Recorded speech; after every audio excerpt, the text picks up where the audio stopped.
Liberal media was criticized in some corners following the chaotic withdrawal of troops from Afghanistan for failing to hold President Biden accountable, a trend that could be repeating itself following Russia's invasion of Ukraine.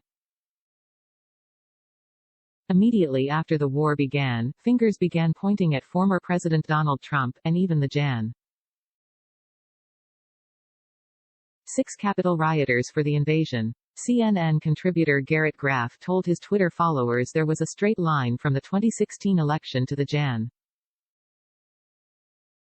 6 riot, to the day Russia invaded Ukraine. CNN's Jake Tapper suggested Biden was not getting credit for his handling of the war between Russia and Ukraine. It's just empirically factual that Biden has led the way even when he allowed Europe to act as though they're leading the way. So he's not getting credit for the things he's handling okay, Tapper said.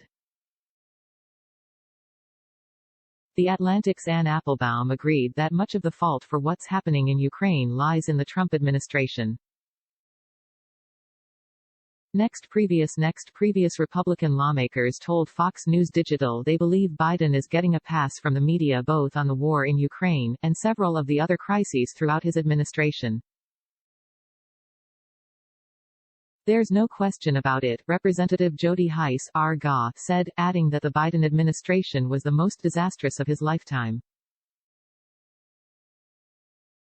It's been radical left-wing ideology that he, and his party, have tried to push down the throats of the American people, and it's been a disaster, Hice continued.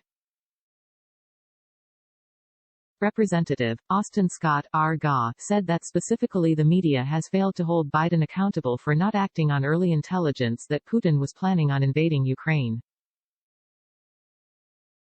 I think the media has let him get away with a lot, he said. I think his refusal to accept the intel back in December, and effectively assuming that Putin is bluffing, so he didn't put the sanctions in back then, I think they've given him a pretty good-sized pass on that one. Representative Greg Murphy, RNC, noted the media cannot ignore the crises facing the administration anymore. I think there are some decent questions going on, not nearly the same that if President Trump or any other Republican were in office, he said. But I think he's actually, finally, getting a few hard questions. Tapper, for example, questioned former Director of National Intelligence James Clapper on whether the Obama administration should have imposed stricter sanctions on Russia, and if the Biden administration's sanctions were enough. CNN's New Day co-host Brianna Keilar also questioned Principal Deputy National Security Advisor Jonathan Feiner about the administration's choice early on in the war to describe Putin's actions as the beginning of an invasion rather than a full-blown invasion.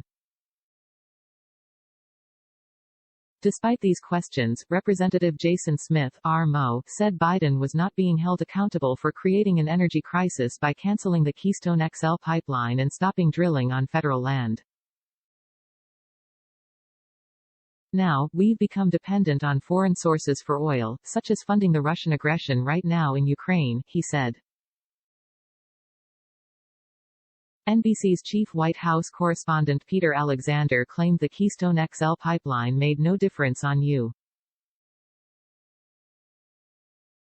dependence on foreign oil, and MSNBC's Chris Hayes suggested purchasing oil from Iran to offset rising oil prices. Senator Ted Cruz, R. Texas, shot back at Hayes, tweeting, "Actually, giving billions to American murdering terrorists is a really bad idea."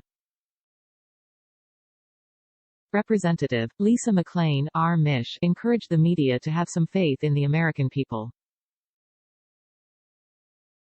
Present the American people with the facts, and let them decide, she said.